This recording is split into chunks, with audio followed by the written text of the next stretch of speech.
ఆశ్రమం పిల్లలతో కలిసి గుళ్ళో హోమం చేయిస్తుంది సరస్వతి. అయితే అప్పుడే అక్కడికి అమ్ము, ఆనంద్, ఆకాష్, అంజు వెళ్తారు. వాళ్ళని చూసిన వార్డెన్ ఎమోషనల్ అవుతుంది. మీరెందుకు వచ్చారమ్మా అంటుంది సరస్వతి. మా మిస్సమ్మ కోసం వచ్చాము అని అంటుంది అమ్ము. మా మిస్సమ్మను బతికించమని దేవుణ్ణి కోరడానికి వచ్చామని అంటుంది అంజు. ఈ పిల్లలు కూడా అందుకే వచ్చారమ్మా. ఆ హోమం ఏదో వీళ్ళే చేస్తారు. మీరు హాస్పిటల్కి వెళ్ళండి అని అంటుంది సరస్వతి. లేదు, మేం కూడా హోమం చేస్తాము.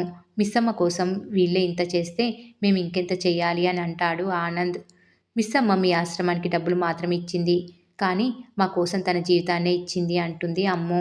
మిస్సమ్మ ముందు మాకు ట్యూషన్ టీచర్ అయ్యింది, తర్వాత కేర్ టేకర్ అయ్యింది, ఇప్పుడు అమ్మ కూడా అయ్యింది అని అంటాడు ఆకాష్. మా అమ్మ కోసం మేము హోమం చేస్తాము అంటుంది అంజు. తప్పకుండా అందరు కలిసి హోమం చెయ్యండి, కాకపోతే హోమం ముగిసే వరకు మీరంతా ఉపవాసం ఉండాలి అని అంటారు పంతులు. అయ్యో, ఈ పిల్లలు ఉదయం నుంచి ఏం తినలేరు పంతులు గారు అని అంటుంది సరస్వతి. మేం కూడా ఇప్పటి వరకు ఏం తినలేదు అని అంటాడు ఆనంద్. ఎంత టైం అయినా సరే మేం కూడా ఏం తినకుండా హోమం చేస్తాము అని అంటాడు ఆకాష్. హోమం ఏంటో చెప్పండి పంతులు గారు అని అంటుంది అంజు. శివుడి ఆజ్ఞ లేనిదే చీమైన కుట్టదు అంటారు. భక్త మార్కండేయుని మృత్యువును నుంచి కాపాడి చిరంజీవిని చేసింది ఆ పరమేశ్వరుడే. మీరందరూ ఓం నమ శివాయ అనే పంచాక్షరి మంత్రాన్ని జపిస్తూ ఉంటే శివుడు కనికరించి మీ అమ్మగారిని కాపాడుతారు అని అంటారు పంతులు. అలాగే చేస్తాం పంతులు గారు, మీరు హోమం మొదలు పెట్టండి అని అంటుంది అమ్ము. పంతులు హోమం మొదలు పెడతాడు. పిల్లలు భక్తిగా ఓం నమ శివాయ అంటూ జపిస్తూ ఉంటారు. యమలోకంలో ఉన్న ఆరు భాగిని గుర్తు చేసుకొని ఏడుస్తూ ఉంటుంది. ఇంతలో ఆరు దగ్గరికి గుప్తా వెళ్తాడు. బాలిక, మాతో రమ్ము. బాలిక, వచ్చి మరొకసారి మాయదర్పం చూడుము. ఏం చూడమంటారు గుప్తా గారు? చావు బతుకులో ఉన్న నా చెల్లిని చూడమంటారా? దానికోసం బాధపడుతున్న నా తండ్రిని, భర్తని, పిల్లల్ని చూడమంటారా? నన్ను చంపిన చెల్లిని, చావుకు కూడా కారణమవుతున్న ఆ మనోహరిని చూడమంటారా? ఎవరిని చూడమంటారు అని అంటుంది ఆరు. చిగురిస్తున్న ఆశలను చూడుము బాలిక.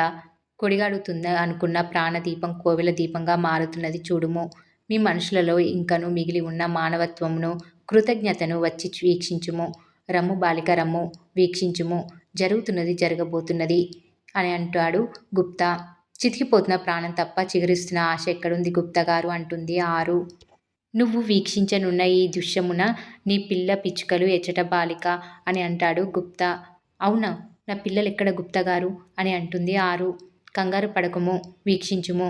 అదిగో నీ పిల్ల పిచ్చుకలు నీ సోదరి బావ కోసం హోమం చేయుచున్నారు అంటూ గుప్త చెప్పగానే ఆరు చూసి హ్యాపీగా ఫీల్ అవుతుంది. ఇక హోమం అయిపోగానే ఐసీయూలో ఉన్న బాగిలో కదలికలు వస్తాయి. అది చూసిన డాక్టర్ ప్రాణాపాయం తప్పిందని, తల్లి బిడ్డ క్షేమంగా ఉన్నారని చెప్పి వెళ్ళిపోతుంది.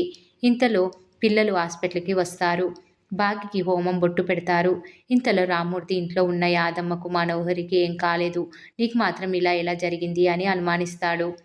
అది విన్న మనోహరి చంబ అక్కడి నుంచి వెళ్ళిపోతుంటే అమర్ వచ్చి మనోహరిని పిలుస్తాడు. మనోహరి షాక్ అవుతుంది. మరి ఏం జరగబోతుంది అనేది రాబోయే ఎపిసోడ్లో తెలుసుకుందాం.